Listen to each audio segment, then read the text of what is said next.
on different topics from CBAM, EUDR, TSD, FTAs, etc. And more recently, even last week, on the Clean Trade and investment partnerships that everyone's been talking about in recent weeks. One last point before inviting the speakers, our first panel, to join me on the stage.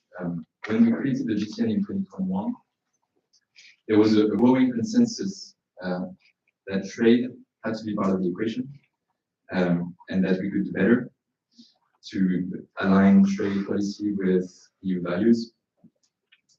And that consensus brought significant milestones and changes. Just to name a few, the very interesting revision of the Trade and Sustainable Development Strategy of the European Commission in 2022, the adoption of ambitious and also very controversial unilateral measures, CBAM, EUDR, new environmental commitments in FTAs, such as the one we signed with New Zealand. But today, well, let's face it, winds have changed.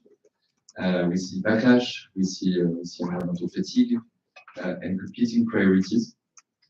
But I think that's exactly why we need to organize events like this one, to keep these issues on the map, on the political agenda, and not just in policy briefs.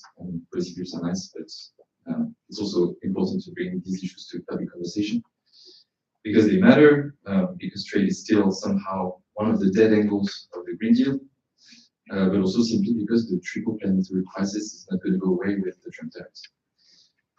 And now I think one of the big questions that everyone will want to address is how to make the EU response to Trump tariffs Green Deal compatible, I can say so.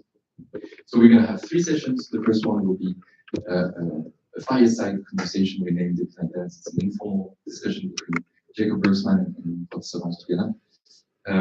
Then we'll have a session on the future of the trade and climate agenda.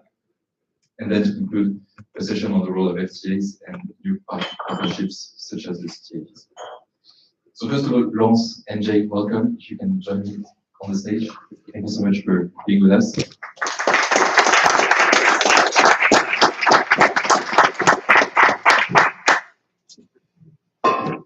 So I don't think it's necessary to introduce our speakers, but I will still do it.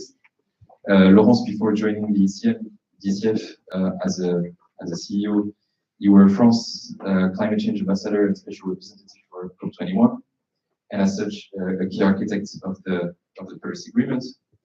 Jacob, you're currently the lead negotiator and deputy head of delegation for the EU under the UNFCCC. And you've held several positions in DG Clima, but you're also no stranger to the think tank world, as before joining DG Clima, you served as program director at the WRI, World Resources Institute.